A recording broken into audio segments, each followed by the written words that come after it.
നമ്മൾ അമ്മയുടെ മധ്യസ്ഥത്തിലാണ് ദിവ്യകാരുണ്യ ആരാധനയിൽ പങ്കെടുക്കുന്നത്. അപ്പം നമ്മുടെ യോഗ്യതയല്ല ശരിക്കും. ശതാധിപൻ ഈശോനെ കണ്ടപ്പോൾ പറഞ്ഞത്, കർത്താവേ, അങ്ങ് എൻ്റെ ഭവനത്തിൽ വരാനുള്ള യോഗ്യത എനിക്കില്ലെന്ന്. അതാണ് മനുഷ്യരാശിയുടെ ഈശോയുടെ മുമ്പിലെ ഏറ്റവും സ്യൂട്ടബിൾ പ്രെയറാണ്. കർത്താവേ, ഏറ്റു പറഞ്ഞ്, കർത്താവേ, അങ്ങൻ്റെ വീട്ടിൽ എഴുന്നള്ളി വരാനുള്ള യോഗ്യത എനിക്കില്ല. അപ്പം നമ്മുടെ യോഗ്യത, നമ്മളെ ആരാധനയിൽ നമുക്ക് പങ്കെടുക്കാനുള്ള യോഗ്യത എന്ന് പറയുന്നത് അമ്മയുടെ മാധ്യസ്ഥമാണ്. അപ്പം അമ്മയുടെ മാധ്യസ്ഥത്തിൻ്റെ യോഗ്യതയിലാണ് 2004 ഡിസംബർ 7 ഉച്ച കഴിഞ്ഞ് 2:30 ദിവ്യകാരുണ്യം എഴുന്നള്ളിച്ച് വെച്ച് ആരാധന നടക്കുന്ന സമയത്താണ് അമ്മ പ്രത്യക്ഷയായത്. അല്ലാതെ ഒരു ആശയപരമായ രീതിയിൽ ഈശോ ഉള്ള ഇടത്ത് അമ്മയുണ്ടാകുമെന്നുള്ള ഒരു ബ്രോഡായിട്ടുള്ള പെർസ്പെക്റ്റീവിലല്ല ചങ്ങൻ സംസാരിക്കണം. വളരെ പെർട്ടിക്കുലറായിട്ട് അൾത്താരയിൽ അമ്മ പ്രത്യക്ഷപ്പെട്ട ഇടത്ത് നിൽക്കുമ്പോൾ തീർച്ചയായിട്ടും എന്തിനാണ് ആരാധനയിൽ അമ്മ വന്നത്? ദുരന്തം ഉണ്ടാകാൻ പോകുന്നു, പ്രാർത്ഥിക്കണമെന്ന് പറയാൻ. അന്ന് എല്ലാവരോടുമായി ഞാൻ ആ സമയത്ത് പറഞ്ഞതാണത്. അന്ന് മുതൽ ഇന്ന് വരെ ദുരന്തത്തിനൊരു അറുതിയുമില്ല. പ്രാർത്ഥനയല്ലാതെ വേറെ ഇരുട്ടുകൊണ്ട് കൂട്ടുകടക്കാനുള്ള യാതൊരു മാർഗ്ഗം അതിൻ്റെ അകത്തില്ല. അതിപ്പോൾ നമുക്ക് വ്യക്തമായി. മനുഷ്യരാശി എത്ര കൊല്ലമായി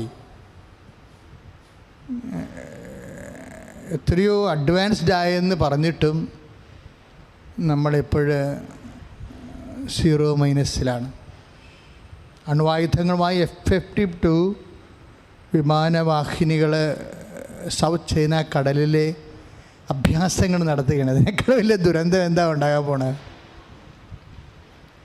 സൗത്ത് ചൈന കടലിലെ ഒരു വിഭാഗം ഇപ്പുറത്തും ഒരു വിഭാഗം അപ്പുറത്തുമായിട്ട് അണ്വായുധങ്ങളുമായിട്ട് അഭ്യാസങ്ങൾ നടത്തുന്നു. ഇവിടെയുള്ള ഈ പൊട്ട മനുഷ്യന് ചെയ്യാൻ പറ്റുന്ന മാക്സിമം സംഭവം ഇതാണ്: അണ്വായുധങ്ങളുമായിട്ട് അഭ്യാസങ്ങൾ, തീ കൊണ്ട് കളിയാണ്. തീ കൊണ്ട് കളിക്കാൻ ശരിക്കും പറഞ്ഞാൽ ആദ്യം തീ കൊണ്ട് കളിച്ചത് അമ്മയാണ്.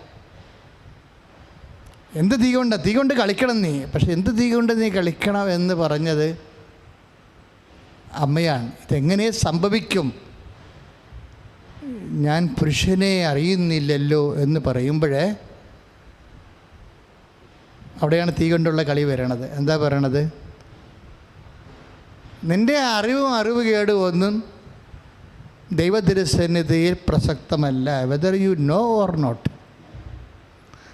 നിനക്കെന്തറിയാം എന്നുള്ളത്. ഇപ്പോൾ കൊറോണ എന്ന് പറഞ്ഞാൽ കണ്ണിൽ കാണാൻ പാലാത്തൊരു ജീവിയാണ്. അതിനെക്കുറിച്ച് അറിയാം എന്നുള്ളതും ഇപ്പോൾ നമ്മളെ സംബന്ധിച്ചിടത്തോളം ഒരു നോൺസെൻസ് പരിപാടിയാണ്.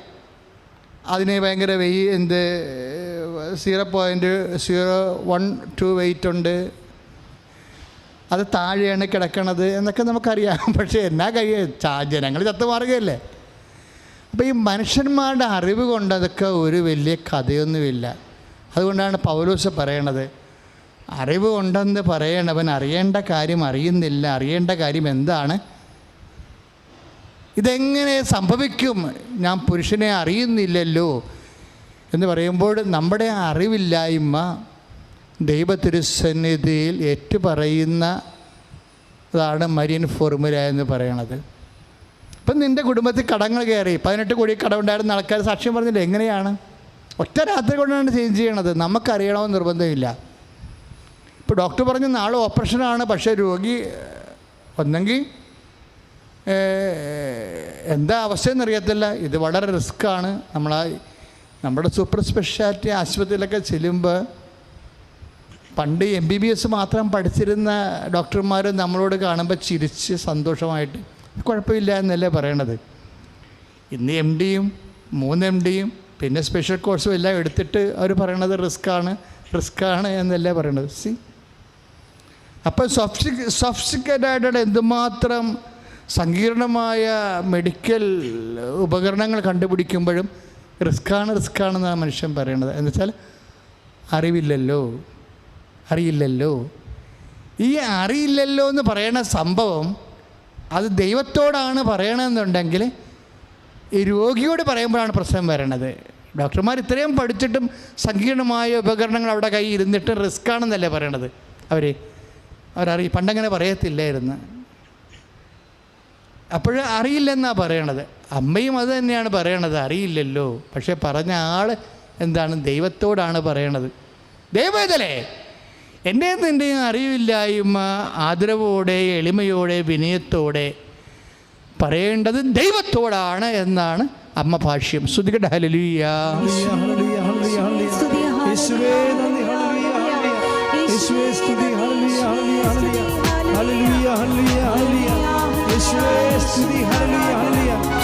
പരമദിവ്യകാരുണ്യത്തിന് ആരാധനയും സ്തുതിയും പുകഴ്ചയും ഉണ്ടായിരിക്കട്ടെ. അപ്പോൾ 2 തരം തീ കൊണ്ടുള്ള കളികളുണ്ട്. ഒന്ന് അണ്വായുധവും അഭ്യാസവും. അതൊരു തീ കൊണ്ടുള്ള കളിയാണ്. അത് നാശത്തിലേക്കുള്ള വഴിയാണ്. അമ്മ പറയണതും ഒരു തീ കൊണ്ടുള്ള കളിയാണ്. അമ്മ എന്താ പറയണത്? അറിയത്തില്ലല്ലോ എന്ന് പറയും. ഇതെങ്ങനെ സംഭവിക്കും? ഞാൻ പുരുഷനെ അറിയുന്നില്ലല്ലോ. ഇപ്പോൾ ലൂക്ക 1:34 അനുസരിച്ചുള്ള വചനങ്ങൾ. അറിയില്ല, നിസ്സാരമല്ല. നീ ദൈവതിരുസന്നിധിയിൽ വന്നൊരു മനുഷ്യൻ ആദ്യം പറയേണ്ട സംഭവമാണ്. 3000 കൊല്ലം കൂടി നമ്മൾ അഡ്വാൻസ് ആയാലും നമുക്കൊന്നും അറിയാൻ പറ്റാത്ത അവസരം എത്തിവരും. അതുകൊണ്ട് കൊറോണ ഒരു പാഠമാണ് ശരിക്കും. എത്ര ഉയരത്തിലേക്ക് മനുഷ്യൻ പഠിച്ചാലും ഒരു വൈറസിൻ്റെ മുമ്പിൽ പോലും നിസ്സഹായമായി നിൽക്കുന്ന അറിവ് മാത്രമേ നമുക്കുള്ളൂ. അതുകൊണ്ടാണ് അറിയില്ലല്ലോ എന്ന് പറയണത്. ഇതെങ്ങനെ സംഭവിക്കും? ഇതിനെ എങ്ങനെ തരണം ചെയ്യും? എങ്ങനെയാണ് ഈ കോവിഡിനെ തരണം ചെയ്ത് പഴയ ജീവിതത്തിലേക്ക് വരണത്? അറിയില്ലല്ലോ. ഇതെങ്ങനെ സംഭവിക്കും? അപ്പോൾ ദൈവം നൽകുന്നൊരു മറുപടിയുണ്ട്. പരിശുദ്ധ അമ്മയോടാണ് അത് പറയത്തുള്ളൂ. അതാണ് പ്രശ്നം. ഈ ചോദ്യം ദാവീദ് ചോദിച്ചാൽ ചിലപ്പോൾ പറയത്തില്ല. ഈ ചോദ്യം പത്രോസ് ചോദിച്ചാൽ പറയത്തില്ല. ചോദിക്കേണ്ട ആൾ ചോദിക്കണം. അതാണമ്മ. ശ്രദ്ധിക്കട്ടെ. ഹല്ലേലൂയ. യേശുവേ സ്തോത്രം.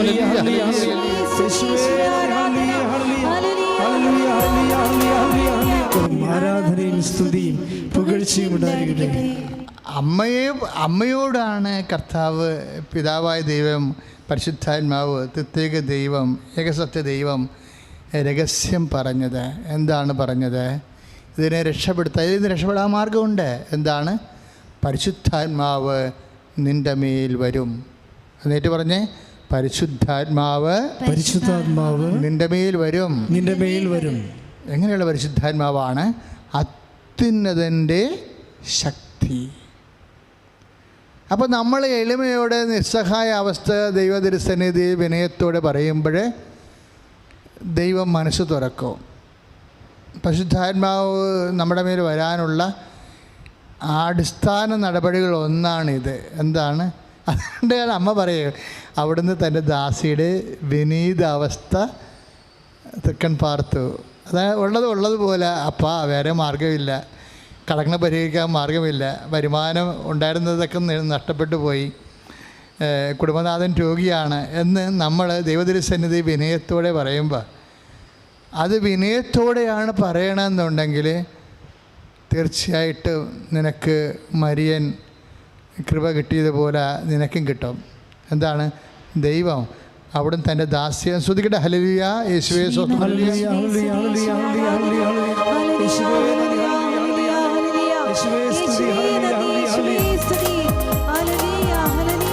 പരിശുദ്ധ പരമദിവ്യകാരുണ്യത്തിന് ആരാധനയും സ്തുതിയും പുകഴ്ചയും ഉണ്ടായിരിക്കട്ടെ. അതാണ് വിശുദ്ധ ലൂക്കായുടെ സുവിശേഷം 1:48. എന്താ അമ്മ പറയണത്? ഉള്ളതുപോലെ ദൈവദർശനം പറയുമ്പോൾ പരിശുദ്ധാത്മാവ് നമുക്ക് ലഭിക്കും, ദൈവശക്തി വരും. ഇപ്പം നീ രോഗിയാണ്, നിൻ്റെ മനസ്സിന് ഇടിഞ്ഞിരിക്കുക. അപ്പോൾ ഞാൻ രോഗിയാണ്, എൻ്റെ മനസ്സിടിഞ്ഞിരിക്കുകയാണ്, എന്നെക്കൊണ്ട് ആശ്രയം ജീവിച്ചിരുന്ന ആൾക്കാരുടെ ജീവിതമൊക്കെ ഇപ്പോൾ ഇരുട്ടിലാണ്, ഇത് എങ്ങനെ ഇതിനെ തരണം ചെയ്യും എന്ന് കർത്താവിൻ്റെ തിരുസന്നിധി നീ എളിമയോട് ചോദിക്കണം. അതാണ് അമ്മ ചെയ്തത്. അവിടെ അതാണ് പരിശുദ്ധ. ഇപ്പോൾ ലൂക്ക 1:35 നമ്മൾ എന്നാ പറഞ്ഞത്? ഇത് ഒരു പരിശുദ്ധാത്മാവ് ലഭിക്കാണ്ട് ഒരു മരിയൻ വേ ആണത്. മരിയൻ വേ എന്താണ്? എളിമയോടെ ദൈവസന്നിധി ഉള്ളതുപോലെ പറഞ്ഞ് സങ്കടപ്പെട്ട് നിൽക്കുമ്പോൾ ദൈവത്തിൻ്റെ മുമ്പിൽ വഴിയുണ്ടാവും. എന്താണ്? ഇപ്പം നിൻ്റെ കടം, നിൻ്റെ കല്യാണം, നിൻ്റെ കുഞ്ഞുങ്ങളില്ലാത്ത അവസ്ഥ, നിൻ്റെ അയൽവാസിയുടെ തരത്തിൽ നിന്നോട് മെക്കെട്ട് കയറണത്, അതിർത്തി തർക്കം, വർഷങ്ങളായുള്ള കേസ്, ഇതെങ്ങനെ തരണം ചെയ്യും? എനിക്ക് അതിനുള്ള ആവതില്ലല്ലോ, രാഷ്ട്രീയമില്ലല്ലോ, എൻ്റെ വീട്ടിൽ അത്ര വോട്ടില്ലല്ലോ, ഇങ്ങനെ കുറേ സങ്കടങ്ങൾ നമുക്കുണ്ടാവും. അപ്പം അമ്മയാണ് ഇതിനൊക്കെ നമുക്കൊരു മാതൃക. അപ്പോൾ ഉള്ളതുപോലെ പറയാം, അപ്പാ ഇതെങ്ങനെ ഇതിനെ അതിജീവിക്കും? ഒരു മാർഗ്ഗവുമില്ലല്ലോ. തണ്ടും ത്രാണിയും ശേഷിയും ശംഷിയും ഒക്കെ ഉള്ള അമ്പിടരൊന്നും എനിക്കില്ല, ഞാനിങ്ങനെ ഒറ്റയ്ക്ക് ഉള്ളത്. അതുതന്നെ ഞാനങ്ങനെ ആരുടെയും കഴുത്തേക്ക് കയറണമല്ല, ദൈവഭയത്തോടെ ഇല്ല എന്നൊക്കെ നമ്മൾ ഉള്ളതുപോലെ ദൈവത്തിന് പറയുമ്പോൾ വിഷയം മാറും. എല്ലായിടത്തും അങ്ങനെ. അപ്പോഴാണ് ഉടനെ പറയും പരിശുദ്ധാത്മാവ് നിൻ്റെ മേൽ വരും, ഇനി നിൻ്റെ ശക്തിയല്ല. അതാ Luka 1:35, അത്യുന്നതിൻ്റെ ശക്തി നിന്നിൽ പ്രവർത്തിക്കും.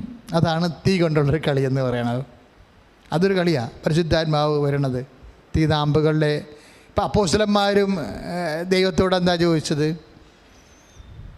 ഞങ്ങൾ വിലയുമില്ല കൂലിയുമില്ല ഉള്ളവൻ ആത്മഹത്യ കൂടെ ഉണ്ടാകുന്ന ആത്മഹത്യ ചെയ്ത് ഇല്ലേ, ഞാനാണെങ്കിൽ അങ്ങയെ തള്ളിപ്പറഞ്ഞ് ആകപ്പാടെ കശ്മലനായി, ഒരു പിടിയും പാടില്ല, ഒരു പിടിപാടും ഇല്ല, എന്ത് ചെയ്യണമെന്നറിയാൻ പാടില്ല എന്നൊക്കെ പറഞ്ഞ് സങ്കടപ്പെട്ട് ഇരിക്കുന്ന ഒരു കാലം ഉണ്ടായിരുന്നു പത്രോസിന്. പത്രോസും ദൈവത്തോട് ചോദിച്ചതാണ്, അപ്പാ എന്ത് ചെയ്യും എന്ന് ചോദിച്ചു. അതിനുത്തരമായിട്ടാണ് പരിശുദ്ധാത്മാവിൻ്റെ വലിയ കൃപ ലഭിക്കുന്നത്. അതുകൊണ്ട് നടപടി 2-ാം അധ്യായം 3-ാമത്തെ വാക്യമില്ലേ, അതും ഒരു തീ കൊണ്ടുള്ള കളിയാണ്. നമ്മുടെ തീ കൊണ്ടുള്ള കളി, വിശ്വാസിയുടെ തീ കൊണ്ടുള്ള കളി അങ്ങനെയാണ്. അണ്വായുധ അഭ്യാസങ്ങളല്ല മനുഷ്യരാശിക്ക് വേണ്ടത്, ആത്മാവിൻ്റെ അഭിഷേകമാണ്.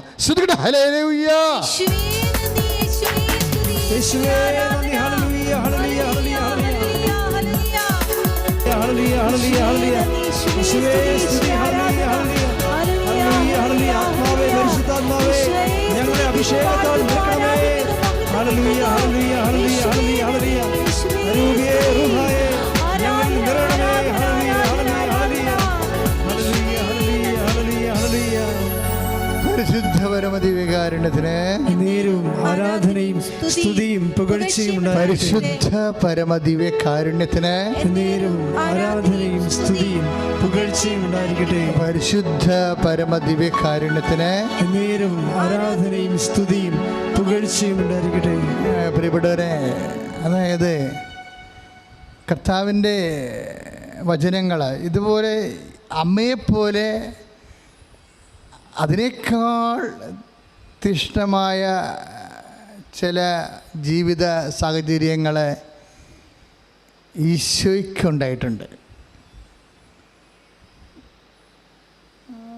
നമ്മളിന്ന് എൻ്റെ കുറച്ച് ഭാഗം കണ്ടതാണ്. ഗ്രീക്കുകാർ വന്ന ദിവസം ഗ്രീക്കുകാർ വന്ന് ഞങ്ങൾക്ക് കർത്താവിനെ കാണണമെന്ന് പറഞ്ഞ സമയം, ആദ്യമായിട്ടാണ് ഒരു വിജ്ഞാന അക്കാഡമിക്കായിട്ടുള്ള ഒരു കരിയറുള്ള ജനങ്ങൾ കർത്താവിനെ അന്വേഷിച്ച് വരുന്നത്. ആധ്യാത്മികതയിലേക്ക് അക്കാഡമിഷ്യൻസൊക്കെ ആധ്യാത്മികതയിലേക്ക് വരണ ഒരു സമയമാണ്. പക്ഷെ അക്കാഡമിക് ആൾക്കാരുടെ അന്വേഷിക്കണത് ജ്ഞാനമാണ്. ജ്ഞാനത്തിൻ്റെ പുതിയ മാർഗങ്ങളൊക്കെ അന്വേഷിച്ചാണ് വരണത്. അപ്പോഴേ കർത്താവ് പറഞ്ഞു, ജ്ഞാനമാർഗം അല്ല, കർമ്മമാർഗമാണ് എൻ്റേത്. ഗോതമ്പ് മണി നിലത്ത് വീണഴിയണത് കർമ്മത്തേക്കാൾ വലിയ സമർപ്പണത്തിൻ്റെ മാർഗമാണെന്ന് പറഞ്ഞു. കർമ്മം ഒരു വ്യക്തിയിൽ നിന്ന് ലഭിക്കുന്ന ചില ഔദാര്യങ്ങളോ ആനുകൂല്യങ്ങളോ ആണ്. ആ വ്യക്തി തന്നെ അഴിഞ്ഞു മാറുന്ന സമർപ്പണത്തിൻ്റെ മാർഗമാണ് എൻ്റെതെന്ന് പറഞ്ഞു. അവിടെ ഭക്തിയും ജ്ഞാനവും കർമ്മവും അപ്പുറത്ത് ഒരു സ്വയംദാനത്തിൻ്റെ മാർഗമാണ് എൻ്റേത് എന്ന് പറഞ്ഞു. അത് അവർക്ക് അപ്പീലിംഗ് അല്ലാതെ ആയിരിക്കും മിക്കവാറും ഗ്രീക്കുകാർ തിരിച്ചു പോയത്. അവർ പോയി കഴിഞ്ഞപ്പോൾ ഈശോ പറഞ്ഞു, എൻ്റെ ആത്മാവ് പെട്ടെന്ന് അസ്വസ്ഥമായല്ലോ എന്ന് പറഞ്ഞു. കാര്യം തൻ്റെ മാർഗം സ്വയംദാനത്തിൻ്റെ സമർപ്പണ മാർഗമാണെന്ന് കർത്താവിനെ തിരിച്ചറിയിക്കാൻ വേണ്ടിയാണ് ആ ഗ്രീക്കുകാർ വന്നത്. ഇങ്ങനെ കുറേ ആൾക്കാർ ഈശോൻ്റെ അടുത്ത് വരും. ചിലപ്പോൾ ലോകത്തിൻ്റെ അധികാരി വരും, ചിലപ്പോൾ മാലാഖമാർ സന്ദർശിക്കാൻ വരും. ഇതെല്ലാം തൻ്റെ പാഷനെക്കുറിച്ചുള്ള കോൺഷ്യസ് കർത്താവിന് കൊടുത്തിട്ട് പോകും. ഓരോ ഇൻസിഡൻ്റ് നമ്മുടെ ജീവിതത്തിൽ വരണത്, ഓരോ വ്യക്തികൾ നമ്മളെ സന്ദർശിക്കണത് സന്തോഷകരമാണെന്ന് പറഞ്ഞാൽ അത് സ്വാഭാവികമായ ലോകത്തിൻ്റെ ഒരു സന്ദർശനമാണെന്ന് വേണേൽ പറയാം. ദൈവത്തിൻ്റെ സന്ദർശനം കഴിഞ്ഞു പോകുമ്പോൾ, ദൈവ സന്ദേശം തന്നിട്ട് പോയി കഴിഞ്ഞാൽ നമുക്ക് അസ്വസ്ഥതയുണ്ടാകും. നമ്മുടെ അഴിച്ചിലിനെ കുറിച്ചായിരിക്കും അത് പറയണത്. അപ്പോഴീശോ പറഞ്ഞു, എൻ്റെ ആത്മാവ് അസ്വസ്ഥമായിരിക്കുന്നു, ഞാൻ എന്തു പറയണ്ടോ? ഒന്ന് ചിന്തിച്ച് നോക്കിയാൽ മക്കളെ, എന്ത് പറയേണ്ടു എന്ന് ചോദിച്ചാൽ ഞാൻ എന്താണ് ഇങ്ങനെയുള്ള സമയത്ത് പ്രാർത്ഥിക്കേണ്ടതെന്നാണ് ഈശോ ചോദിക്കുന്നത്. വണ്ടർഫുൾ, എൻ്റെ ആത്മാവ് ഇപ്പോൾ അസ്വസ്ഥമാണ്. ഇപ്പോൾ ഡോക്ടർ പറയും നിനക്ക് പ്രഷർ കൂടുതലാണ്, ഹാർട്ട് ഒന്ന് ചെക്ക് ചെയ്യണമെന്ന് പറയുമ്പോൾ നമ്മുടെ ആത്മാവ് അസ്വസ്ഥമായി അല്ലേ, നമ്മുടെ മനസ്സസ്വസ്ഥമായി. അപ്പോൾ അസ്വസ്ഥമാകുന്ന സമയത്ത് മനുഷ്യന്, ഇപ്പോൾ നമ്മുടെ ലൂക്കായുടെ വിശുദ്ധ യോഹന്നാൻ്റെ സുവിശേഷമാണ് 12:27, വിശുദ്ധ യോഹന്നാൻ 12:27, എൻ്റെ ആത്മാവ് അസ്വസ്ഥമായിരിക്കുന്നു.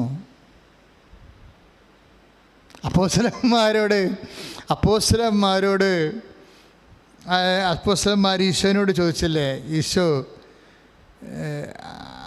അസ്വസ്ഥത വരുമ്പോൾ നീ എന്താണ് ചെയ്തതെന്ന് ഞങ്ങൾ കണ്ടു, അതുപോലെ അത് നീ ചെയ്തതിന് ശേഷം നീ ഓക്കെ ആകണത് ഞങ്ങൾ കണ്ടു. അപ്പം ഞങ്ങൾക്ക് അസ്വസ്ഥത വരുമ്പോൾ ഞങ്ങൾ എന്താണ് ചെയ്യേണ്ടത്? ഞങ്ങളെയും പ്രാർത്ഥിക്കാൻ പഠിപ്പിക്കണമേ. വണ്ടർഫുൾ. തമ്മിൽ ഇൻ്റർകണക്റ്റഡ് ആണ് ഈ വചനങ്ങൾ. അതായത് ഇപ്പോൾ ലൂക്ക 12:27, എൻ്റെ ആത്മാവ് അസ്വസ്ഥമായിരിക്കുന്നു, ഞാൻ എന്ത് പറയേണ്ടു, ഞാൻ എന്ത് പ്രാർത്ഥിക്കണം? ഇപ്പം നമുക്ക് കടങ്ങൾ, ജപ്തി നടപടി വന്നു. ഇപ്പോൾ കൊറോണയാണെങ്കിലും ബാങ്കുകാർക്ക് ചിലർക്ക് മനുഷ്യനെ വിഷമിപ്പിക്കുന്നതിൽ ഒരു ബുദ്ധിമുട്ടുമില്ല. പലിശയൊക്കെ മേടിച്ച് മനുഷ്യനെ അവരവരുടെ കാര്യം സേഫും സെറ്റുമായി അവർക്ക് നല്ല പെൻഷൻ കിട്ടാൻ വേണ്ടി, ഫയൽ റിമാർക്സിലായിരിക്കാൻ വേണ്ടി അവർ നമ്മളെ വേട്ടയാടും ചില സമയത്ത്. അപ്പം നമ്മൾ ജപ്തി നടപടിയൊക്കെ ഈസിയായിട്ട് വരും. അപ്പോൾ അവരുടെ ഫയൽ ക്ലോസ് ചെയ്ത് അവർ പോകാൻ വേണ്ടി പോവുകയാണ്. അപ്പോൾ നമ്മൾ അസ്വസ്ഥമായാലും അവർക്കൊന്നും വിഷയമല്ല. അപ്പോൾ എപ്പോഴും ഇങ്ങനെ ഒരു ഏജൻറ്റ്, ഇപ്പോൾ ഈശോനെ ഗ്രീക്കുകാർ സന്ദർശിച്ച പോലെയാണ് നമ്മൾക്ക് ചിലപ്പോൾ ജപ്തി നടപടി വന്നു വെച്ചും പോസ്റ്റ്മാൻ വന്നിട്ട് നമുക്ക് പേപ്പർ വന്നിട്ട് പോകണത്. നമ്മൾ അവർ പോയി കഴിയുമ്പോൾ അസ്വസ്ഥമാകും. അപ്പോഴും നമ്മൾ ചോദിക്കും, ഞാനെന്ത് പറയണ്ടേ? എൻ്റെ ആത്മാവ് അസ്വസ്ഥമായിരിക്കുന്നു, ഞാൻ എന്ത് പറയേണ്ടു? ഈ അവസ്ഥയിൽ ഞാൻ എന്ത് പറഞ്ഞാണ് പ്രാർത്ഥിക്കേണ്ടത്? ദൈവവേദനേ, ഒന്ന് ചിന്തിച്ച് നോക്കിയേ. ഈശോനെ അസ്വസ്ഥമാക്കിയ അതേ സാഹചര്യങ്ങൾ ഇന്ന് ലോകത്ത് നിലനിൽക്കുന്നുണ്ട്. ആ സമയത്ത് ഞാനും നീ എന്ത് ചെയ്യണമെന്ന് അറിയാൻ വേണ്ടിയാണ് അവൻ അസ്വസ്ഥനായത്. അവൻ ദൈവത്തോട് ചോദിച്ചത്, വാട്ട് ഐ ഷാൽ ഡു. ശ്രുതികട ഹല്ലേലൂയ, യേശുവേ സ്തോത്രം, ഹല്ലേലൂയ,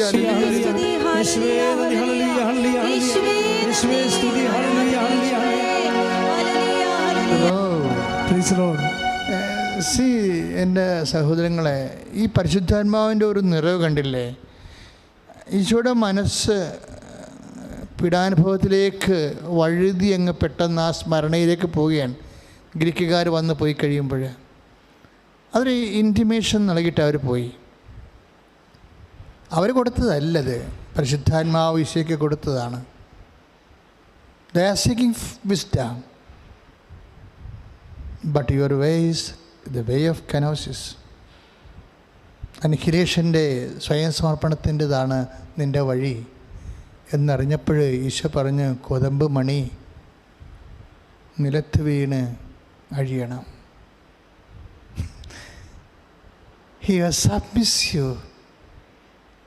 നിങ്ങൾ ചിന്തിച്ച് നോക്കിയേ, ഗ്രീക്കുകാർ പോയി കഴിഞ്ഞിട്ട് ഉടനെ എന്താ ഈശോ പറഞ്ഞത്? എൻ്റെ ആത്മാവ് അസ്വസ്ഥമായിരിക്കുന്നു, ഞാൻ എന്ത് പറയേണ്ടു? അതാണ് ലൂക്ക 1:12-27. എന്താണ് ഞാൻ പ്രാർത്ഥിക്കേണ്ടത്?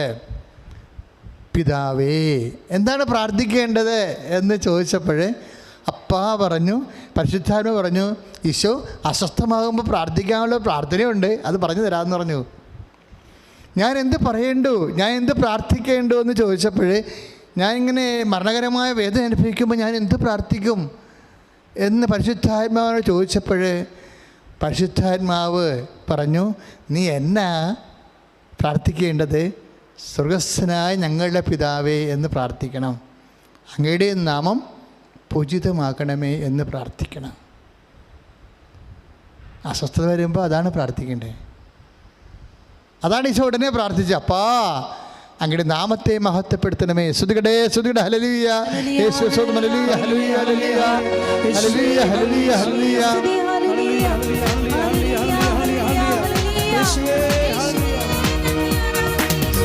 ദിവ്യകാരുണ്യത്തിന് എന്നേരവും ആരാധനയും സ്തുതിയും പുകഴ്ചയും ഉണ്ടായിരിക്കട്ടെ.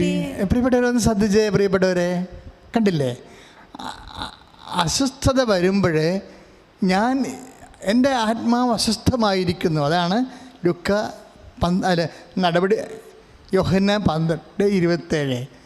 ഞാൻ എന്ത് പറയേണ്ടു? ഞാൻ എന്താണ് ഇങ്ങനെ അസ്വസ്ഥത വരുമ്പോൾ പ്രാർത്ഥിക്കേണ്ടത്? ജപ്തി നടപടി വരുമ്പോൾ എന്താ പ്രാർത്ഥിക്കേണ്ടത്? ഡോക്ടർ ഓപ്പറേഷൻ നിശ്ചയിച്ച് കഴിയുമ്പോൾ എന്താണ് പ്രാർത്ഥിക്കേണ്ടത്? പരീക്ഷയിൽ ഒരു പേപ്പർ പോയി കഴിയുമ്പോൾ എന്താണ് പ്രാർത്ഥിക്കേണ്ടത്? അസ്വസ്ഥത വരുമ്പോൾ എന്താണ് പ്രാർത്ഥിക്കേണ്ടത്? അപ്പോൾ ദൈവത്തിന് നീ മനസ്സിലാക്കണം, അസ്വസ്ഥത വരുമ്പോൾ വേറെ ഒന്ന് വെള്ളമടിക്കലേ ചെയ്യേണ്ടത്. ചില ആൾക്കാർ അസ്വസ്ഥത വരുമ്പോൾ നേരെ 2 പെക്കെടുത്ത് വീശും.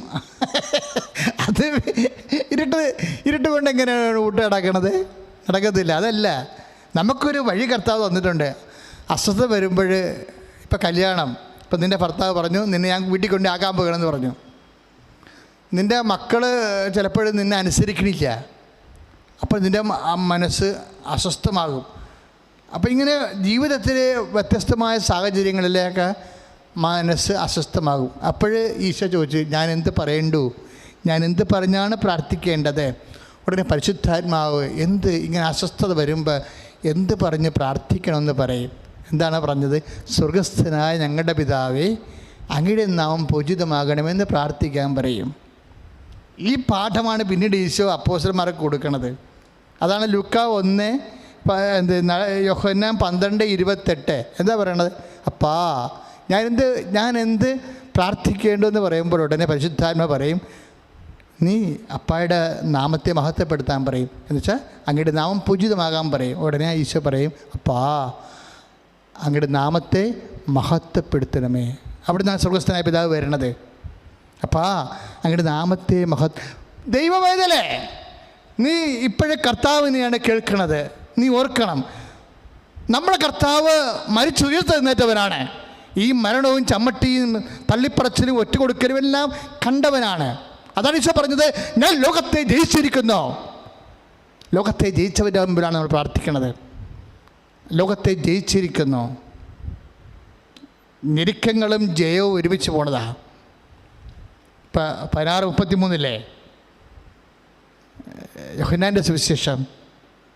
ലോകത്ത് നിങ്ങൾക്ക് ഞെരുക്കങ്ങൾ ഉണ്ടാകും. ഈശോക്ക് ഉണ്ടായല്ലോ, ആത്മാവ് അസ്വസ്ഥമാണെന്ന് പറഞ്ഞല്ലോ. അപ്പോൾ അങ്ങനെ വരുമ്പോൾ എന്ത് ചെയ്യണം? എങ്കിലും ധൈര്യമായിരിക്കും, ഞാൻ ലോകത്തെ ജയിച്ചിരിക്കുന്നു. ഈശോ ലോകത്തെ ജയിച്ചത് എങ്ങനെയാണ് പ്രിയപ്പെട്ടവരെ? ഈശോ ലോകത്തെ ജയിച്ചത് എങ്ങനെയാണ്? ഈ സ്വർഗസ്ഥനായ പിതാവ് വിജയത്തിൻ്റെ പ്രാർത്ഥനയാണ്. അസ്വസ്ഥമായപ്പോൾ ആ അസ്വസ്ഥത ഈശോ എങ്ങനെയാണ് ജയിച്ചത്? ദൈവനാമത്തെ മഹത്വപ്പെടുത്തിക്കൊണ്ടാണ്. ദൈവത്തിലെ നിനക്കോ എനിക്കോ എന്തെങ്കിലും ഇതുപോലെ മനസ്സിന് വേദന ഉണ്ടാക്കുന്ന നിമിഷം വന്നാൽ ആ നിമിഷം നീ മുട്ടേ നിൽക്കണം. എന്നിട്ട് പറഞ്ഞ അപ്പാ അങ്ങയുടെ നാമം പൂജിതമാകണമേ എന്ന് പറയണം. സ്തുതിക്കട്ടെ. ഹല്ലേലൂയ, യേശുവേ സ്തോത്രം. ഹല്ലേലൂയ, ഹല്ലേലൂയ, ഹല്ലേലൂയ.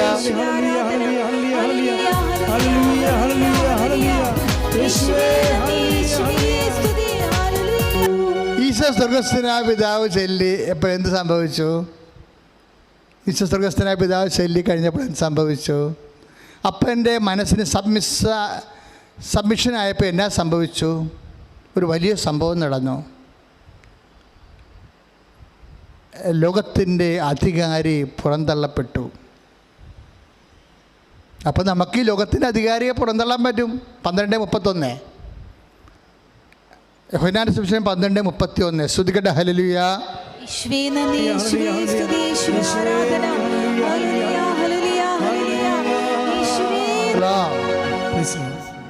ഇപ്പോഴാണ് ഈ ലോകത്തിൻ്റെ ന്യായവിധി. ഇപ്പോൾ ഈ ലോകത്തിൻ്റെ അധികാരി പുറന്തള്ളപ്പെടും. Praise the Lord. തിന്മയുടെ ശക്തിയെ പുറന്തള്ളപ്പെടാനുള്ള ഏറ്റവും വലിയ പ്രാർത്ഥനയാണ് സ്വർഗസ്ഥനായ പിതാവ്. അതുകൊണ്ടാണ് സഭ സ്വർഗസ്ഥനായ പിതാവിൻ്റെ പ്രാർത്ഥനയ്ക്ക് ശേഷം പ്രാർത്ഥിക്കുന്നത് എന്താണ്? പ്രെയർ ഓഫ് ഡെലിവറൻസാ. പ്രത്യേകിച്ച് ലാറ്റിൻ കുർബാന, സൂര്യമലബാർ കുർബാന അതിൻ്റെ കൂടെ തന്നെയാണ് ആ പ്രാർത്ഥന. ലാറ്റിൻ കുർബാനയിൽ അതിന് ശേഷമാണ് ആ പ്രാർത്ഥന. എന്താണ്? കർത്താവേ എല്ലാ തിന്മകളിൽ നിന്ന് ഞങ്ങളെ മോചിക്കണമേ. ഏറ്റു പറഞ്ഞേ, എല്ലാ തിന്മകളിൽ നിങ്ങളെ മോചിപ്പിക്കണം. ഈ കാലയളവിലും ഞങ്ങൾക്ക് സമാധാനം നൽകണമേ. പാപത്തിൽ നിന്നും അസ്വസ്ഥതകളിൽ നിന്നും ഞങ്ങളെ എപ്പോഴും കാരുണ്യപൂർവ്വം കാത്തുകൊള്ളണമേ. നിത്യ സൗഭാഗ്യവും രക്ഷകനായ ക്രിസ്തുവിന്റെ പുനരാഗമനവും ഞങ്ങൾ പ്രതീക്ഷിക്കുന്നു. എന്തുകൊണ്ടെന്നാൽ രാജ്യവും ശക്തിയും മഹത്വവും എന്നേക്കും അങ്ങയുടേതാകുന്നു. ശ്രുതികട്ടെ.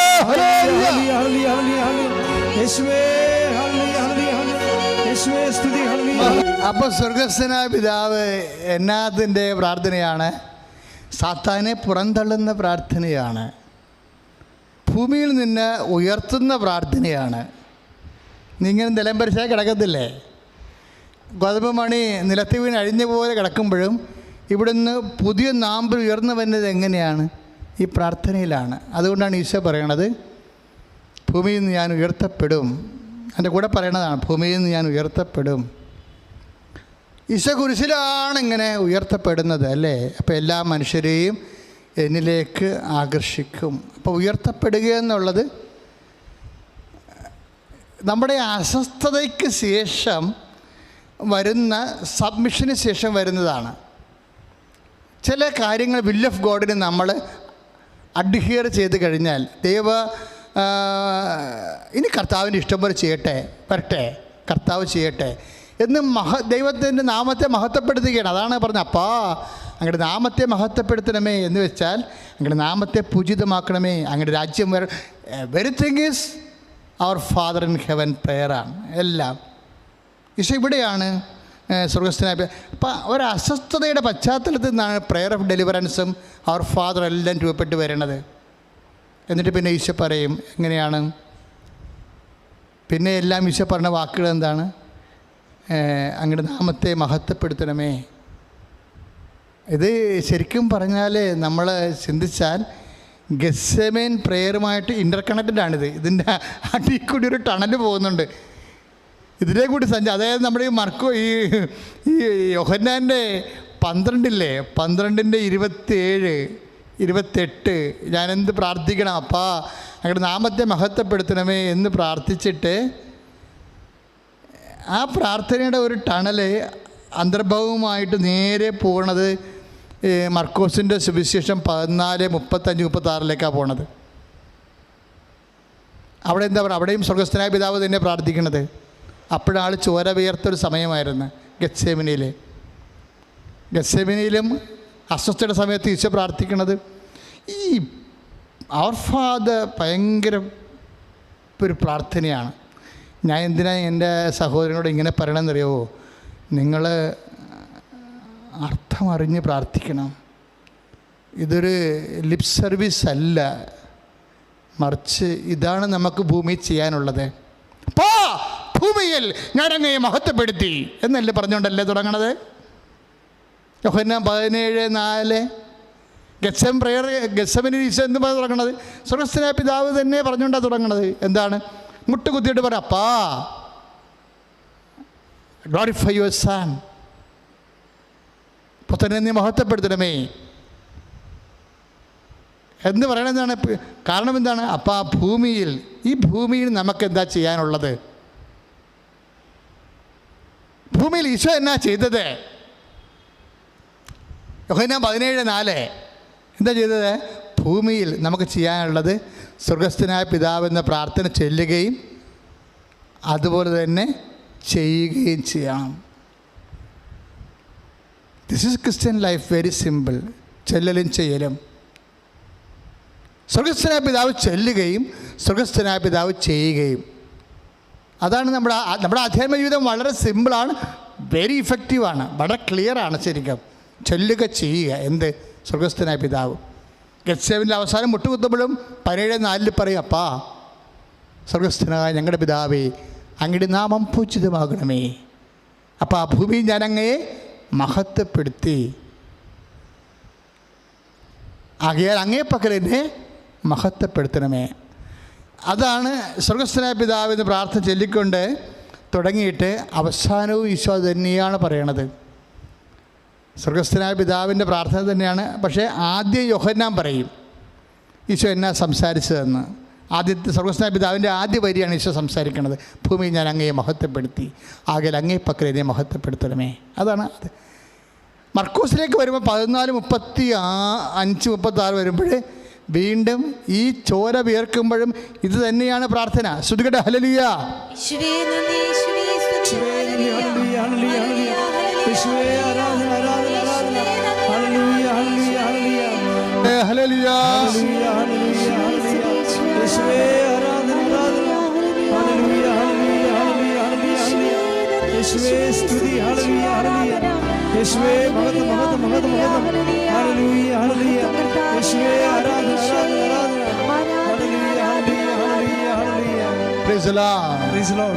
മർക്കോസിൻ്റെ യോഹന്നാൻ്റെ സുവിശേഷത്തിൽ 12:24 ഗോതമ്പ് മണി നിലത്ത് വീണ് അഴിയുന്നില്ലെങ്കിൽ അതേപടി തുടരുമെന്ന് തോന്നുന്നു. അഴിയുന്നെങ്കിലും അത് സമൃദ്ധമായ വിളവ് നൽകുന്നുവെന്ന്. ആ നിലത്ത് വീണ് അതേ ആ വാക്കിനോട് ചേർത്താണ് എങ്ങനെയാണ് നിലത്ത് വീണത് ഗോതമ്പ് മണി എന്ന് പറയാൻ വേണ്ടി മർക്കോസ് പറയും 14:35 അവൻ അല്പദൂരം മുന്നോട്ട് ചെന്ന് നിലത്ത് വീണു. This is thing. നിലത്ത് വീഴുമ്പോൾ പ്രാർത്ഥിക്കാനുള്ള പ്രാർത്ഥനയാണ് സ്വർഗ്ഗസ്ഥനായ പിതാവ്. ശ്രുതികട്ടെ, ശ്രുതികട്ടെ. ഹല്ലേലൂയ, യേശുവേ സ്തോത്രം. ഹല്ലേലൂയ, ഹല്ലേലൂയ, ഹല്ലേലൂയ, ഹല്ലേലൂയ, ഹല്ലേലൂയ. ദിവ്യകാരുണ്യത്തിന് ആരാധനയും സ്തുതിയും പുകഴ്ചയും ഉണ്ടായിരിക്കട്ടെ. മർക്കോസ് 14:35 അവൻ അല്പദൂരം മുന്നോട്ട് ചെന്ന് നിലത്ത് വീണു. സാധ്യമെങ്കിൽ ആ മണിക്കൂർ തന്നെ കടന്നു പോകട്ടെ എന്ന് പ്രാർത്ഥിച്ചു. അവൻ പറഞ്ഞു എന്നല്ല, ഞാൻ എന്ത് പറയേണ്ടു എന്ന് പറഞ്ഞില്ലേ, എന്ത് പറയേണ്ടു അവൻ പറഞ്ഞു എന്നൊക്കെ പറഞ്ഞാൽ അവൻ പ്രാർത്ഥിച്ചു എന്നാണ് അർത്ഥം. അവൻ പ്രാർത്ഥിച്ചു, അപ്പാ പിതാവേ അങ്ങേക്കെല്ലാം സാധ്യമാണ്. ചോര വിയർത്ത് ശ്വാസം തളർന്ന് കിടക്കുമ്പോഴും അപ്പായെ മഹത്വപ്പെടുത്തുന്ന ഒരു ഈശോ ഇല്ലേ? This is Jesus. Hallelujah. യേശുവേ സ്തോത്രം. ഹല്ലേലൂയ, ഹല്ലേലൂയ, ഹല്ലേലൂയ, ഹല്ലേലൂയ. യേശുവേ ആരാധന.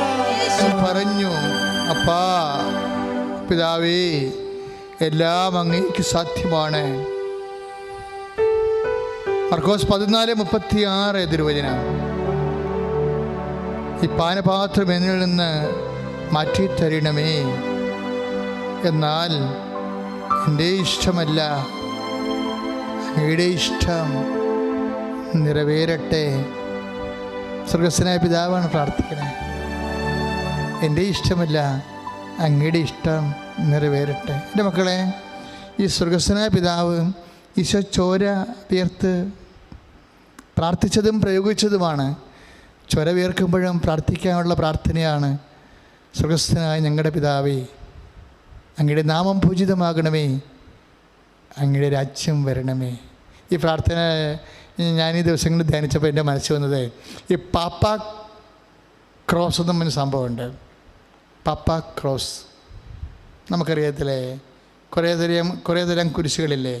ഇപ്പം ഗ്രീക്ക് ക്രോസ് ഉണ്ട്, ലാറ്റിൻ ക്രോസ് ഉണ്ട്, അതുപോലെ തന്നെ കൽദയ സഭയുടെ ക്രോസ് ഉണ്ട്. ഓരോരോ സഭയുടെ പാരമ്പര്യം അനുസരിച്ച് ഓരോ തരം കുരിശുകളുണ്ട്. ഇതുപോലെ പാപ്പ ക്രോസ് എന്നും പറഞ്ഞൊരു ക്രോസ് ഉണ്ട്, പേപ്പർ ക്രോസ്. പേപ്പർ ക്രോസിൻ്റെ പ്രത്യേകത, ഈ പേപ്പർ ക്രോസ് നമ്മുടെ പത്തോസിൻ്റെയൊക്കെ കയ്യിൽ, പത്തോസിൻ്റെ സ്റ്റാച്യു ഉണ്ടെങ്കിൽ നിങ്ങൾക്കത് മനസ്സിലാകും പേപ്പർ ക്രോസാണ് കയ്യിരിക്കണത്. നമ്മൾ സാധാരണ ക്രോസിന് ഒറ്റ വെട്ടല്ലേ ഉള്ളൂ, പേപ്പർ ക്രോസിന് 3 വെട്ടുണ്ടാവും. ജോൺ പോൾ മാർപ്പാപ്പ ഈ ബോയൻ്റെ ആരോ പോലുള്ള പാപ്പായുടെ ഒരു ഐക്കൺ പോലെ ഇരിക്കുന്ന ഒരു കുരിശ് ഉപയോഗിച്ചായിരുന്നു. അതൊക്കെ മുമ്പ് 89 ഉപയോഗിച്ച കുരിശാണ് പേപ്പർ ക്രോസ്. അവസാനം ജോൺ പോളാണ് അത് ഉപയോഗിച്ചതെന്ന് തോന്നണേ. അതായത് ഈ കുരിശിന് 3 വെട്ടുണ്ടാകും. നമ്മൾ ഉയർത്തുന്നത് എപ്പോഴും സ്വർഗസ്ഥനായ പിതാവിൻ്റെ ജീവിതം നമ്മുടെ ജീവിതത്തിലേക്ക് വരുമ്പോഴാണ്. എന്താണ്? സ്വർഗസ്ഥനായ ഞങ്ങളുടെ പിതാവേ, ആദ്യത്തെ വെട്ടം എന്താണ്? ആദ്യത്തെ കുരിശ് എന്താണ്? അങ്ങയുടെ നാമം പൂജിതമാകണമേ. അത് ആദ്യത്തെ കുരിശ്. ഈ ഭൂമിയിൽ എല്ലാവരും ജീവിക്കണത് എന്തിനാണ്? അവനവൻ്റെ പേരിനെ ആണ് അല്ലേ? അവൻ്റെ പേര്. ഇപ്പം അഭിമാനം എന്നൊക്കെ പറയത്തില്ലേ, അഭിമാനം. ഇപ്പോഴെങ്ങാനും ഇപ്പോൾ ഈ അമേരിക്കൻ സേന അവിടുന്ന് തിരിച്ചു പോന്നാൽ അവർ പറയും ചൈനയെ പേടിച്ചിട്ട് ഞങ്ങൾ പോയതാണെന്ന്. അപ്പോൾ അവർക്കവരുടെ പേരുണ്ട്. അങ്ങനെ പേരുണ്ടെങ്കിലും ഈ ദുരഭിമാനം വരുമ്പോൾ ചിലപ്പോൾ അത് വലിയ അക്രമത്തിലേക്കും ആത്മനാശത്തിലേക്കും വരും അല്ലേ? അപ്പോൾ വീണ്ടെടുപ്പിൻ്റെ വഴികൾ എപ്പോഴും സ്വയം ദാനത്തിൻ്റെ വഴികളാണ്. അതാണ് ഗോതമ്പ് മണി നിലത്ത് വീണഴിയണം, ഇപ്പോൾ മനുഷ്യപുത്രൻ ഉയർത്തപ്പെടുമെന്നൊക്കെ പറയുന്നതില്ലേ. ഉയർത്തുമ്പോൾ എപ്പോഴും സമയം എങ്ങനെ ഉയർത്തണത്? എല്ലാം നല്ലതുപോലെ ആൾക്കാർ ചെയ്യണതും ഓരോ കാര്യങ്ങൾ ചെയ്ത് പത്രങ്ങളിലൊക്കെ വാർത്തയൊക്കെ വരണതും എല്ലാം ഒരു പേരുണ്ട് അതിൻ്റെ അകത്ത്. അപ്പോൾ അത് മനുഷ്യൻ്റെ ഒരു ആന്തരികമായ ഒരു പ്രകൃതിയാണ്. ഈ ആന്തരിക പ്രകൃതിയെ അഴിഞ്ഞു പോകണമെന്നാണ് ഈശോ പറയണത്. അതേപടി ഇരിക്കരുതെന്ന് പറയും. ഗോതമ്പ് മണി അതേപടി ഇരിക്കരുതെന്ന് പറയും. അതേപടി ഇരിക്കാതിരിക്കാനാണ് ഈ വെട്ടണത്. ഇതൊരു സമർപ്പണത്തിൻ്റെ വഴികളാണ് ശരിക്കും. ക്രിസ്ത്യാനിറ്റി വളരെ മനോഹരമാണ്, അതേസമയം വളരെ ലളിതവുമാണ്. കോംപ്ലിക്കേഷൻ ഒന്നുമില്ല. സ്വർഗസ്ഥനായ പിതാവിൻ്റെ പ്രയോഗ മേഖലകളിൽ വരുമ്പോൾ നമ്മളത് ജീവിക്കാൻ വേണ്ടി തന്ന പ്രാർത്ഥനയാണ്. അങ്ങയുടെ നാമം പൂജിതമാകണമേ, ദൈവനാമത്തെ പൂജിതമാക്കണം. അപ്പോൾ നമ്മളെങ്ങനെ ദൈവനാമത്തെ പൂജിതമാക്കണത്? കർത്താവിൻ്റെ വചനങ്ങൾ ജീവിതത്തിൽ പ്രാവർത്തികമാക്കുമ്പോഴാണ് അങ്ങയുടെ നാമം പൂജിതമാകണം. ഒരു വിഷയത്തിൽ ദൈവവചനം എന്താണ്? ഇപ്പോൾ ഞാൻ കൃപാസനത്തിന് നിങ്ങളെ കുറച്ച് പൈസ നിങ്ങൾക്ക് തന്നു സ്ഥലം വാങ്ങിക്കാൻ. കാര്യം ഇവിടെ ഇരിക്കാൻ സ്ഥലമില്ലാതെ ഒരു കാലം ഉണ്ടായിരുന്നു. ഇപ്പോൾ ലോക്ക്ഡൗൺ കഴിയുമ്പോഴും അതുപോലെ തന്നെ വരും. അപ്പോൾ നമുക്ക് ഇരിക്കാൻ പറ്റത്തില്ല. ഇവിടെ ആൾക്കാർ 8 മണിക്കൂറൊക്കെ നിന്ന സ്ഥലമാണിത്. ഇപ്പോൾ നമുക്കൊരു സ്ഥലം വാങ്ങിക്കാൻ വേണ്ടി നമ്മൾ തീരുമാനിച്ചു. അപ്പോൾ എന്ത് ചെയ്യും? നമ്മൾ കർത്താവിൻ്റെ വചനം പാലിച്ചു. എന്ത് വിലക്കാണ് നമ്മളത് എടുത്തത്, അവർ തരണത്, അത് തന്നെ നമ്മൾ പ്രമാണത്തിൽ കാണിക്കുമ്പോൾ നമുക്ക് സാമ്പത്തിക നഷ്ടമുണ്ടാവും. അതാണ് അഴിച്ചിലെന്ന് പറയണത്. സാമ്പത്തിക നഷ്ടം ഉണ്ടാവും. അവിടുത്തെ ഓരോ സ്ഥലങ്ങളിലുള്ള പറമ്പിന് ഓരോ വില ഉണ്ടാവുമല്ലോ ഗവൺമെൻറ്. അത് കാണിച്ചാലും കുഴപ്പമൊന്നുമില്ല. പക്ഷേ എന്താണ്, അതൊരു സർക്കാരിനെ പറ്റിക്കലോ കള്ളത്തരവോ എന്തൊക്കെയാവും. അപ്പോൾ നമ്മുടെ കയ്യിൽ നിന്ന് കാശ് പോകും ശരിക്കും. പക്ഷേ എന്നാലും നമ്മൾ കർത്താവിൻ്റെ വചനമാണല്ലോ പാലിച്ചതെന്ന് പറയുമ്പോൾ ദൈവനാമം പൂജിതമാകും. അങ്ങനെ ഓരോ കാര്യങ്ങൾക്കും ദൈവനാമമുണ്ട്. ദൈവനാമം പൂജിതമാകും. അപ്പോൾ നമുക്ക് കുറേ നഷ്ടമുണ്ടാകും. ഈ ലോകത്തുള്ള ലാഭം എന്തുണ്ടാക്കിയാലും അവസാനം പോകുമല്ലോ. നമ്മളെന്തുണ്ടാക്കിയാലും പോകും. അപ്പോൾ നമുക്ക് അവിടെ ദൈവനാമത്തെ പൂജിതമാക്കാൻ പറ്റും. അതാണ് ആദ്യത്തെ വെട്ട്. സ്വർഗ്ഗസ്ഥനായ ഞങ്ങളുടെ പിതാവേ, അങ്ങയുടെ നാമം പൂജിതമാകണമേ, അങ്ങയുടെ രാജ്യം വരണം. അത് രണ്ടാമത്തെ വെട്ട്. രണ്ടാമത്തെ ഉയർച്ച പിന്നെ എങ്ങനെയാണ്? കുരിശിൻ്റെ രണ്ടാമത്തെ വെട്ട് എന്താണ്? അങ്ങയുടെ രാജ്യം വരണമേ. രാജ്യം എന്ന് പറയുന്നത് എന്താണ്? Kingdom of God is where God reigns. എവിടെയാണ് ദൈവത്തിൻ്റെ തിരുമനസ്സ് നിറവേറണത്, അതാണ് ദൈവത്തിൻ്റെ ഭരണം. ഇപ്പം നമ്മുടെ അടുക്കളയിൽ പോലും നമ്മുടെ ഭരണമാണ്. ചില ചേട്ടത്തിമാരൊക്കെ കണ്ടിട്ടില്ലേ, ആശുപത്രി കൊണ്ട് കിടത്തിയാലും അവിടുന്ന് പനി ക്ഷീണവും വലിവൊക്കെ തീർന്നാലും തീർന്നില്ലാലും ചാടി ഓടി വീട്ടിൽ വന്ന് നിൽക്കണ കാണാം. അപ്പം നമ്മൾ ഓർക്കും, ദൈവമേ അപ്പം അവർ വന്നിട്ട് എന്താ പറയണത്, 3 ദിവസമായിട്ട് നിങ്ങളെങ്ങനെ കഴിഞ്ഞെന്ന് ഓർത്തിട്ട് എനിക്ക് ആശുപത്രി കിടക്കാൻ പറ്റിയില്ല. അപ്പം നിങ്ങൾ പുറത്തുനിന്നല്ലേ കഴിച്ചത്, എൻ്റെ കുഞ്ഞുങ്ങളൊക്കെ പുറത്തുനിന്നല്ലേ കഴിച്ചത്, അതൊക്കെ ഓർത്ത് എനിക്ക് വിഷമമായിട്ട് ഞാൻ പോകുന്നതാണ്. അവരത് പോകുന്നതല്ല സംഭവം. അവർ പോകുന്നില്ലെങ്കിൽ കുറച്ച് കഴിയുമ്പോൾ മരുമകൾ അടുക്കളയുടെ അധികാരം പിടിച്ചെടുക്കും. പിന്നെ ഇവിടെ ഉള്ളവരെല്ലാം ഈ 3 ദിവസം ഇവരോടല്ല ചോദിക്കണത്, മരുമകളോടല്ല ചോദിക്കണത്, ചോറ് കറി കഞ്ഞി എന്നൊക്കെ പറഞ്ഞ് നടക്കണേ. പണ്ട് അമ്മയോടല്ല ചോദിച്ചുകൊണ്ടിരുന്നത്. അപ്പോൾ അധികാരം പോണ കാരണമാണ് ആശുപത്രിയിൽ നിന്ന് ഇവിടെ ഓടിക്കളഞ്ഞത്.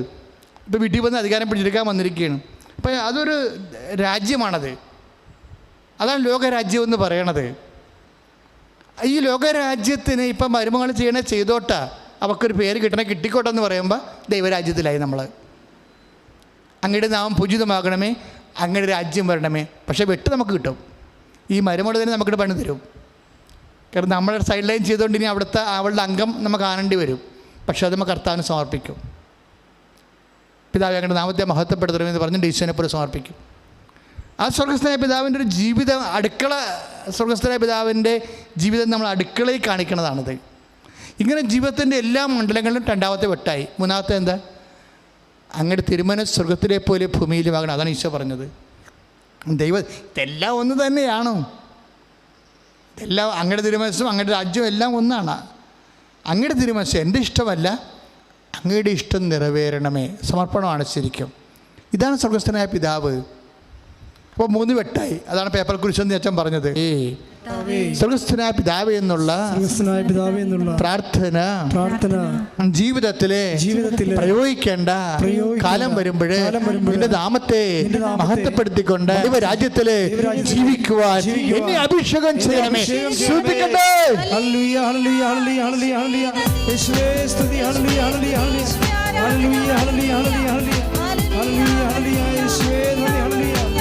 പ്രിയമുള്ളവരെ, നമ്മൾ ഇന്നലെ പറഞ്ഞിരുന്നു അച്ഛൻ, അതായത് ഇന്ന് പ്രാർത്ഥിക്കാൻ പോകുന്നത് ജീവിത ദുരിതങ്ങൾ, ജീവിത സങ്കടങ്ങൾ, ഭൗതികമായ പ്രാരാബ്ധങ്ങൾ, ആ മേഖലയിൽ ദൈവികമായ ഇടപെടൽ ഉണ്ടാകാൻ വേണ്ടിയാണ് പ്രാർത്ഥിക്കേണ്ടത്. പ്രത്യേകിച്ച് വീടില്ലാത്തവർ, സ്ഥലമില്ലാത്തവർ. ഇപ്പം നമ്മൾ തത്സമയ ജപമാല എല്ലാ ബുധനാഴ്ച മുതൽ ഞായറാഴ്ച വരെ വൈകുന്നേരം 5 മണി മുതൽ, ഇനിയിപ്പോൾ അത് 4:30 ആകാൻ പോവുകയാണ്, 4:30 മണി മുതൽ 5:30 മണി വരെ തത്സമയ ജപമാലയുണ്ട്. ലോകത്ത് എല്ലായിടത്തുമുള്ള സഹോദരങ്ങൾക്ക് നിങ്ങൾക്ക് ആവശ്യമെങ്കിൽ നിങ്ങൾക്ക് കൃപാസനത്തിൽ നേരിട്ട് കൃപാസന അടുത്താരെ കണ്ട് ഞങ്ങളോട് നേരിട്ട് മധ്യസ്ഥ പ്രാർത്ഥനയിലിരിക്കുന്ന അച്ഛനോടും സിസ്റ്റേഴ്സിനോടും ശുശ്രൂഷകരോടും നേരിട്ട് നിങ്ങളുടെ സങ്കടങ്ങൾ, പ്രാർത്ഥനാ വിഷയങ്ങൾ പറയാനുള്ള സാഹചര്യമുണ്ട്. അപ്പോൾ ഫേസ്ബുക്കിൽ ഞങ്ങൾ ആ പ്രാർത്ഥനയുടെ ലിങ്ക് അയച്ചു തരുമ്പോൾ നിങ്ങൾ ഇമെയിലിലോട്ട് അപേക്ഷിക്കണം.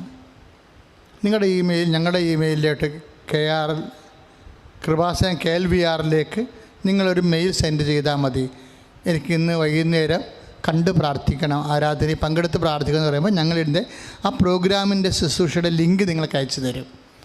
അപ്പോൾ ആ ലിങ്ക് നിങ്ങൾ ഉപയോഗിച്ച് കഴിയുമ്പോൾ നിങ്ങൾക്ക് കൃപാസന നടത്താനും കാണാം, ഞങ്ങളോടിപ്പോൾ നേരിട്ട് സംസാരിക്കുകയും ചെയ്യും. അങ്ങനെ ഇപ്പോൾ എല്ലാ രാജ്യങ്ങളിലും, നമ്മുടെ സംസ്ഥാനത്തിലും ജില്ലകളിലും, Germany, America, Switzerland, Canada, Gulf രാജ്യങ്ങളെല്ലാം ആൾക്കാർ നേരിട്ട് സംസാരിക്കും. അച്ഛൻ പ്രാർത്ഥിക്കാൻ പോകുന്ന വിഷയങ്ങൾ ഓർക്കണം. അതായത് വീടില്ലാത്തവർ, എനിക്ക് ഭയങ്കര സങ്കടമാണ്. കാര്യം വീടില്ലാത്ത ഒരവസ്ഥ വന്നാലേ, ഇപ്പോൾ കഴിഞ്ഞ ദിവസങ്ങളൊരു ഇവിടെ സാക്ഷ്യം പറഞ്ഞതാണ് ഒരു മോള്. എനിക്ക് ഭയങ്കര അതിനെ കണ്ണു പറഞ്ഞു പോയി.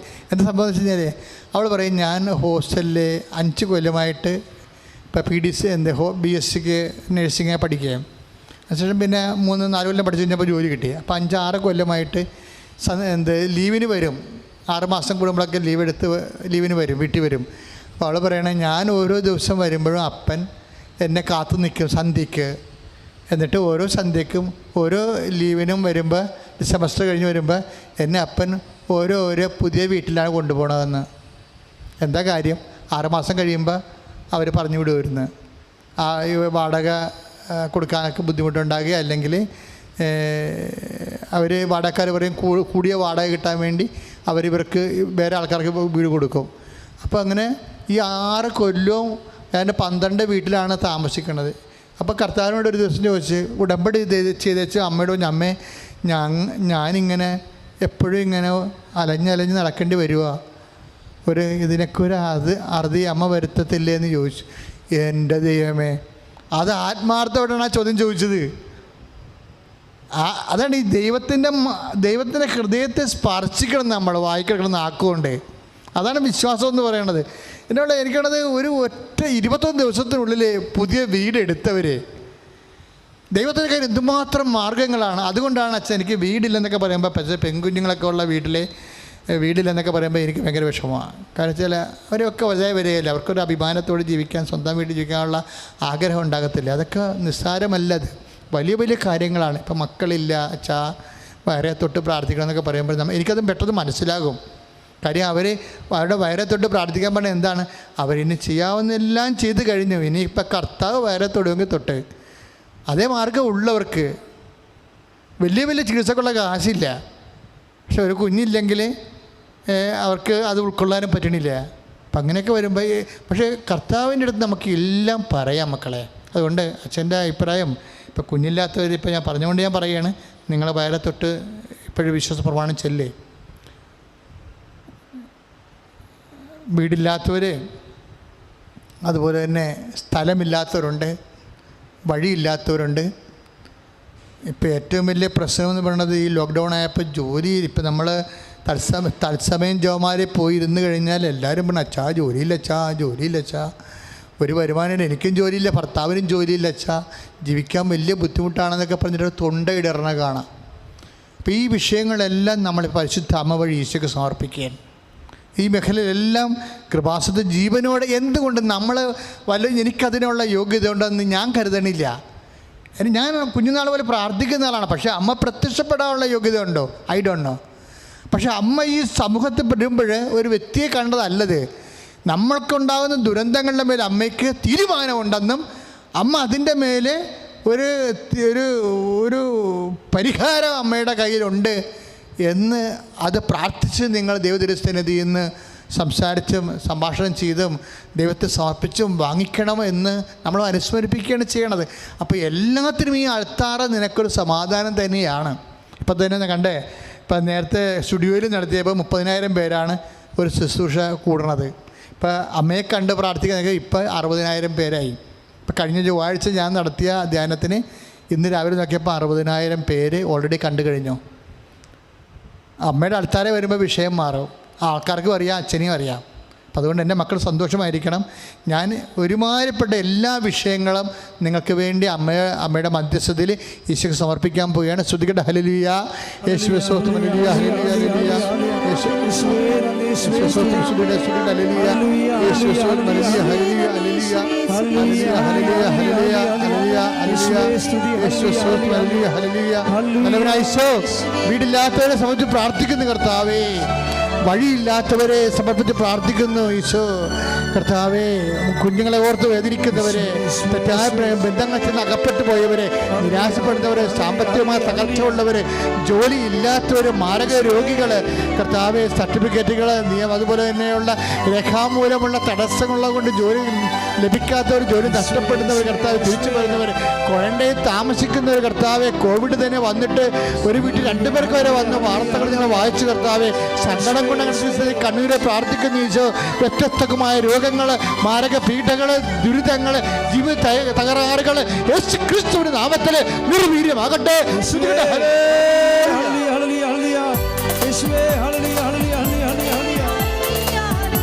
പരിശുദ്ധ പരമദിവ്യകാരുണ്യത്തിന് നേരും ആരാധനയും സ്തുതിയും പുകഴ്ചയും ഉണ്ടായിരിക്കട്ടെ.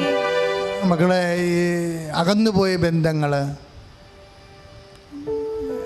കുടുംബ സമാധാനം ഇല്ലാതെ എപ്പോഴും വീട്ടിൽ വഴക്ക്,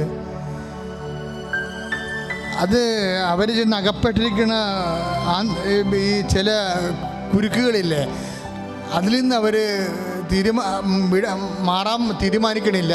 പക്ഷേ കുടുംബത്തിൽ സമാധാനം ഉണ്ടാകുകയും ചെയ്യണം. അവർ വെള്ളമടി മാറ്റത്തുമില്ല, എന്നാൽ ബാക്കിയുള്ളവരെ സഹിക്കുകയും ചെയ്യണം. ഇങ്ങനെയൊക്കെ കുരുക്ക് പിടിച്ച കുടുംബങ്ങളുണ്ട്. ഇതുപോലെ തന്നെ സാമ്പത്തികമായ കടങ്ങളൊക്കെയാണ്, കാര്യങ്ങളൊക്കെ ശരിയാണ്. പക്ഷേ ദുർച്ചെലവിന് ഒരു അറുതിയുമില്ല. സാമ്പത്തികമായ കടങ്ങളാണെന്ന് പറഞ്ഞുകൊണ്ട് കന്നേ കാളയെ പോലെ കാറിക്കൂപ്പി നടക്കുന്നുണ്ട്. പക്ഷേ ദുർച്ചെലവിനൊരു അറുതിയുമില്ല. പള്ളി പോണെങ്കിലും കാറെടുത്തേ പോകത്തുള്ളൂ, മര്യാദയ്ക്ക് നടന്നു പോകത്തില്ല. 100 രൂപയുടെ പെട്രോൾ അങ്ങനെ കത്തിക്കും. ഇങ്ങനെ വിഷമസന്ധി ചെന്ന് ചാടിയിരിക്കുന്ന ആൾക്കാരുണ്ട്. കുറേ സങ്കടങ്ങളുമാണ്. പക്ഷേ വീണ്ടും വീണ്ടും ഈ ഷുഗർ രോഗമൊക്കെയാണ്, പിന്നെയും ശർക്കരയും പഞ്ചാരയും തിന്നുകൊണ്ടിരിക്കും. ഇങ്ങനെ ഓരോ മനുഷ്യന്മാർ ചെന്നിരിക്കുന്ന ചില നാശക്കുഴികളുണ്ട്. അവിടെ ഇതെല്ലാം ഡെലിവറി ചെയ്യാൻ വേണ്ടി പ്രാർത്ഥിക്കുക. കർത്താവേ, എല്ലാ തിന്മകളിൽ നിന്നും ഞങ്ങളെ മോചിക്കണമേ.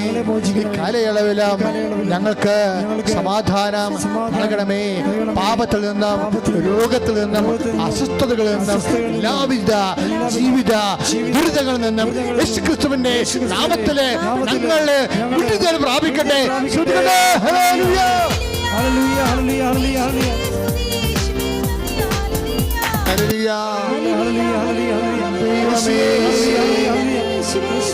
കർത്താവേ, രോഗികളെ സംബന്ധിച്ച് പ്രാർത്ഥിക്കുന്നു. കർത്താവേ, ഈശോ നിന്റെ വിശുദ്ധമായ തിരുമുഖം പറഞ്ഞു തരാം. കർത്താവേ, രോഗികളുടെ മേൽ, ത്വക്ക് രോഗികളുടെ മേൽ വെക്കണമേ. കർത്താവേ, പൊറുക്കാത്ത കരിയാത്ത വ്രണങ്ങളുടെ മേൽ കർത്താവ് രക്തം തളിക്കപ്പെടട്ടെ. തലവേദനയുള്ളവര്, ഉറക്കമില്ലാത്തവര്, പ്രഷർ രോഗികള്, ഷുഗർ രോഗികള്, വെരിക്കോസ് അസുഖമുള്ളവര്, അസ്ഥി രോഗികള് ക്രിസ്തുവിന്റെ നാമത്തില് സൗഖ്യമാകട്ടെ. എല്ലാ തിന്മകളിൽ നിന്നും കർത്താവേ മോചിക്കണേ. എല്ലാ രോഗങ്ങളെയും ഈശോയെ സുഖമാക്കണേ. എല്ലാ തിന്മകളിൽ നിന്നും കർത്താവേ മോചിക്കണേ. എല്ലാ രോഗങ്ങളെയും ഈശോയെ സുഖമാക്കണേ. പരിശുദ്ധ പരമദിവ്യകാരുണ്യത്തിന് നേരവും ആരാധനയും സ്തുതിയും പുകഴ്ചയും ഉണ്ടായിരിക്കട്ടെ. സമാപന ആശീർവാദം മുട്ടകുത്തുക. വീണ്ടും എല്ലാ തിങ്കളാഴ്ചയും ചൊവ്വാഴ്ചയും നമുക്ക് ഉടമ്പടി ധ്യാനമുണ്ട്. 10:15 ജപമാല, 10:30 വിശുദ്ധ കുർബാന, 11:30 ഉടമ്പടി ആരാധന. ബുധനാഴ്ച മുതൽ ഞായറാഴ്ച വരെ എല്ലാ ദിവസവും 4:30 തത്സമയ ജപമാല കൃപാവരയജ്ഞം. നമ്മുടെ ഫേസ്ബുക്കിൽ അതിൻ്റെ ലിങ്ക് ഉണ്ടാവും. നിങ്ങളത് ഉപയോഗിച്ച് ഈ തത്സമയ കൃപാവരയജ്ഞത്തിലേക്ക് പ്രവേശിക്കാവുന്നതാണ്. നമുക്ക് സമാപന ആശീർവാദം സ്വീകരിക്കാം. നമ്മുടെ എല്ലാ ജീവിത നിയോഗങ്ങളെയും ദൈവകരങ്ങൾ സമർപ്പിച്ചുകൊണ്ട് 2 കൈകൾ ഉയർത്തി സ്വരമുയർത്തി സ്തുതിക്കട്ടെ. ഹല്ലേലൂയ, ഹല്ലേലൂയ. യേശുവേ, യേശുവേ സ്തുതി, സ്തുതി. ഹല്ലേലൂയ, ഹല്ലേലൂയ. യേശുവേ ആരാധന, ആരാധന, ആരാധന. ഹല്ലേലൂയ, ഹല്ലേലൂയ, ഹല്ലേലൂയ, ഹല്ലേലൂയ. യേശുവേ നന്ദി, നന്ദി, നന്ദി. കർത്താവേ, ഞങ്ങളങ്ങേ സ്തുതിക്കുന്നു.